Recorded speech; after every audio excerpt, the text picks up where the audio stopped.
for the next level of leadership.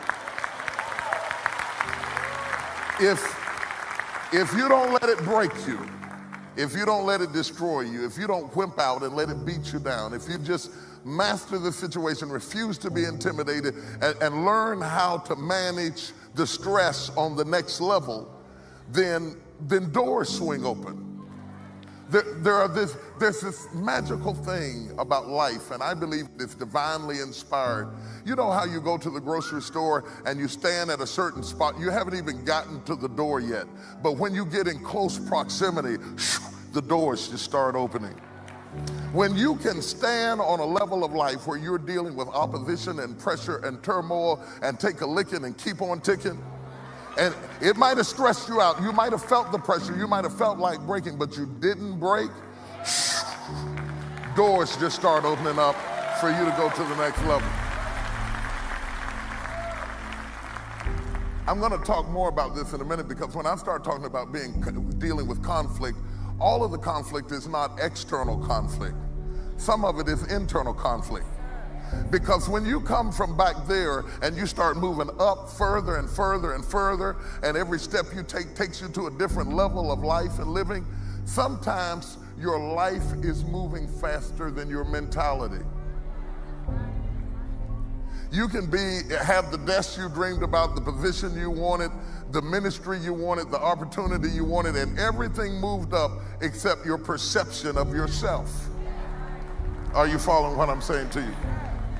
And we're going to share some things that I believe will prepare you for the next move. And I want you to understand something, that when God begins to move you along in life, it's not an elevator, it's a step-by-step process.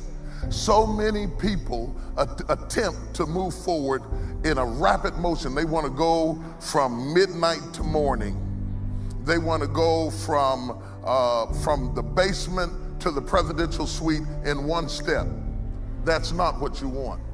You don't want to take the elevator, because if you take the elevator and you get it too fast, you can't handle it. You can't handle it. Oh, I know you want the money, but you can't handle the pressure and the problems and the conflict and the criticism and the opposition. And so God has designed it that you would move along in steps, in stages, not too fast. And every time you take a step, you have to kind of balance yourself and get used to this level of opposition, this level of controversy, this level of conflict, this level of criticism, because again, that's what they're paying you for, is managing trouble. Are you hearing what I'm saying to you? And just as soon as you get it all down pat, and you've mastered it, and you say, good, I'm comfortable now, this is now my new normal, I'm okay with it, then all of a sudden you take another step.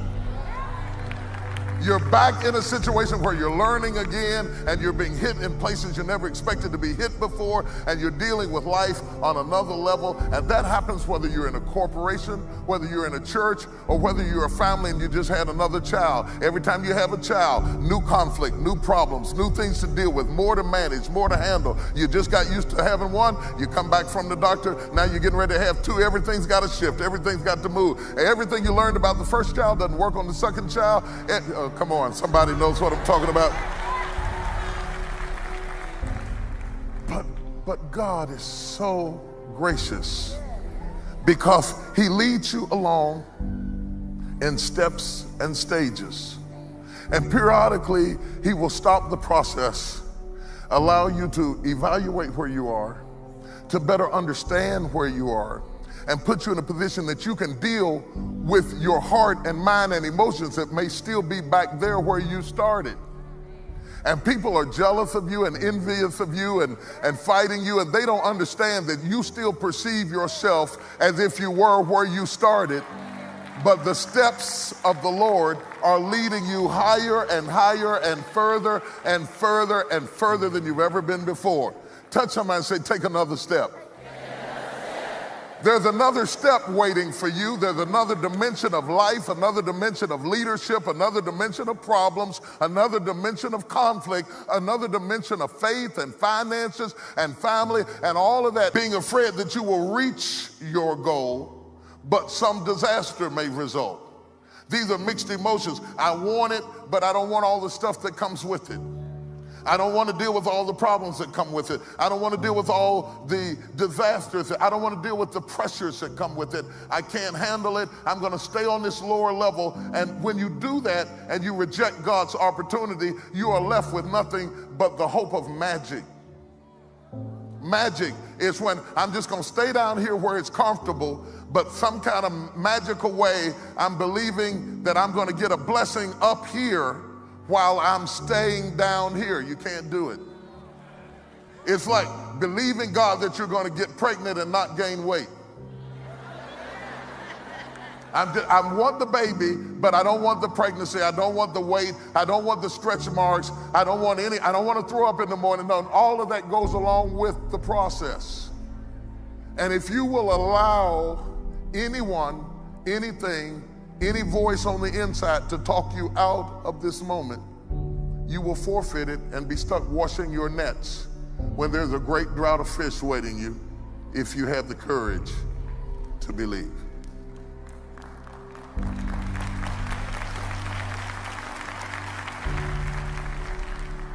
What really stops us from taking the lead and coming to the forefront a lot of times is not the lack of talent, it's not the lack of resources, sometimes it's not the lack of education. I've been amazed at the people I have met who were highly educated and failing. Highly educated and failing. Highly educated and homeless. I worked with a guy who has a doctorate in economics and is washing cars. Just can't seem to get it together. So education alone is not the solution. I'm for education. I think it's important. It's a good thing, or we wouldn't be have built the school next door. I think it's very important. But I have seen people educated and stuck. I've worked in penal institutions and seen people who were very gifted and incarcerated. Just because somebody is incarcerated or homeless doesn't mean that they don't have talent. In fact, I've seen people with less talent than you doing more than you. And until you're willing to look that in the face and say, what am I doing to sabotage my own success of moving to the next level, you'll never get there. Until you walk, and this is what causes jealousy and envy. When you look and you meet other people who have less to work with than you, and yet they're in higher positions than you, you can either become jealous or bitter, or you can begin to challenge yourself to say, what is wrong with my belief systems that's stopping me from going to the next level in this area? Okay, and I want to deal with some irrational beliefs that will stop you from moving up to the next level. This is not about money necessarily. This is not about prestige necessarily. This is about progress. Because it's a shame to live long and have no progress. I want to have progress in every area of my life. I want to see progress in parenting. I want to see progress in my relationship with my wife. I want to see if I'm going to go to work every day, I want to see progress. I've been washing these toilets for 27 years. At least let me be the manager of the toilet washers. In 27 years, I want to move up. Anybody, maybe it's wrong. Is there anybody in here that wants to move up? Okay. I'm going to point out some things that may be hindering you from reaching that, and some of you may already be reaching it. You may have already mastered this. Just endure this review, okay? I'm going to point out 6 things, 6 irrational belief patterns that may be hindering you from going to the next level. One of them is undeserving. I do not deserve the good measure that flows with success. I just don't deserve it. I just can't see myself as being in this position. I don't deserve it. This often comes from things that people said to you or about you. And they have convinced you, they programmed you to see yourself in a limited parameter. And so when you see opportunities beyond how you've been programmed, you reject it because you don't feel like you're deserving of it. The other one is beyond undeserving is ordinary. I do not want to stand apart or be different. I want to fit in.